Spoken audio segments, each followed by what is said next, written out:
Hey, what's up everybody? I'm Flintlock. In this video we're going to finish where I left off in my last video. We're going to reassemble my lock.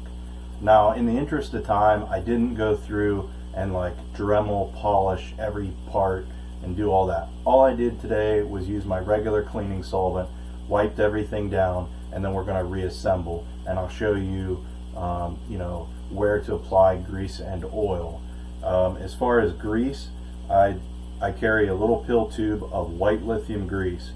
You could use any grease, regular machinery grease is fine. I just happen to have some laying around. I shot it into this tube, and that's what I carry in my shooting box. The other thing I use is just some oil. This is Tri-Flow. Regular motor oil works just fine too. But so let's take a look at camera 2, and I have everything laid out here before me. So this is just after the wiping out process. So what I like to do is start with the main lock plate, and where the tumbler goes through the lock plate I like to add grease. So we're just going to take a little dab of grease, and we're just going to run it right around that race there.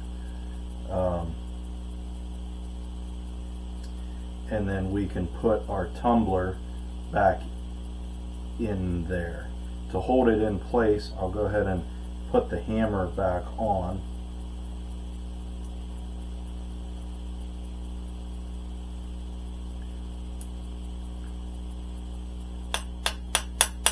So I just give it a little tap to drive it down on the square drive, and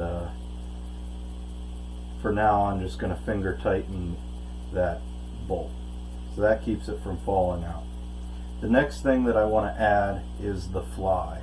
So it's kind of difficult to see here. I'm going to do my best to turn it, but the fly goes into this notch and hole here, and what it does is what prevents the hammer from slamming into half cock whenever you fire the trigger.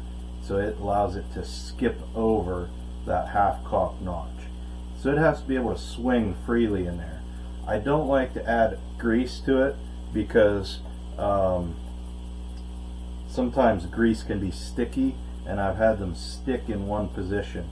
So I just throw a little bit of oil there and make sure that it's free. But what I do like to do is on the bridle add a little bit of grease on the hole for the tumbler. So this is the other side of the tumbler where the pivot is.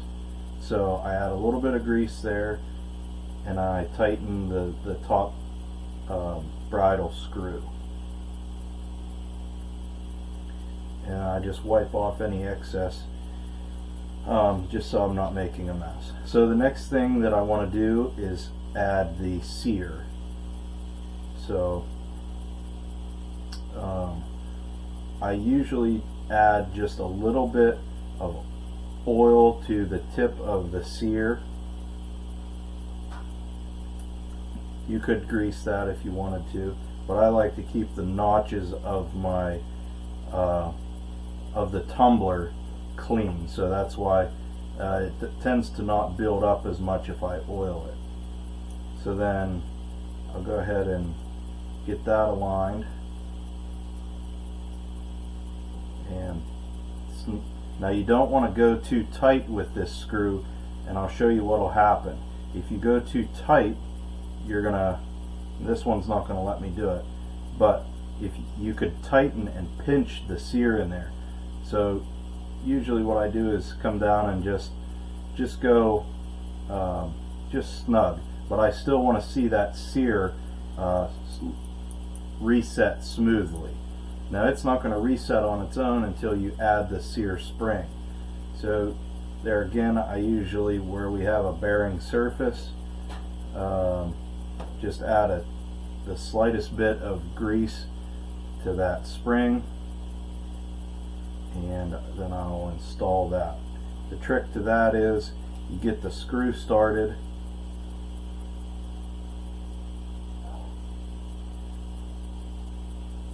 and then if I can get the screw started, there it goes. And as you're going, you're going to press down to get the little notch into the hole that's in the plate. So there, now we have sear that moving free and resets. And with no spring tension on it, I'll just manually move it through there, see everything's good. So I'll double check that, make sure these are tight. At this point now, I will tighten the hammer. So I'll snug that down, make sure everything's free. So we can reinstall the mainspring, but probably one of the most important places to put grease, and it should be pretty apparent here by this wear area. So let me get a little bit more grease, and I'm just going to add a little bit right here where that spring rides. So then with the hammer in the forward position, I'm going to place the spring in there, and then all I do, so the spring's in there, and then I just bring it to half cock and just take the mainspring vise off. So now we're ready for the frizzen. Now this lock has been modified, so it's a little bit different. It has a bronze bearing going through the frizzen pivot, and it also has a stainless steel roller added to the bottom of the so what I like to do is again add just a little bit of grease on the inside of that, put it in the half cock so it's out of my way, and then set the frizzen in there and press my pin right in. So now that that's in, check and make sure everything is nice and free there, which it is. So the last place that I want to add grease is where the roller rides on the frizzen spring. So that would be this small tip of the frizzen spring. So once we do that, to get this on there with no tools, I just flip it forward and use my finger to press the put a little bit of tension on the frizzen spring and get that screw started and tighten it up. So then once I have everything greased and everything like that, I'll go through, make sure, check function, everything is in good shape. You could put the flint back in at this point, and you would be ready to fire again. I hope that you found this video to be informative and you understand everything that's going on, all the components of your lock, and really how to care for it and to ensure that you have a nice, quick, reliable lock. So if you have any questions, you can reach out to me on my website. It's www.jbflintlock.com. You can also leave a comment in the video below. As always, thanks and safe shooting.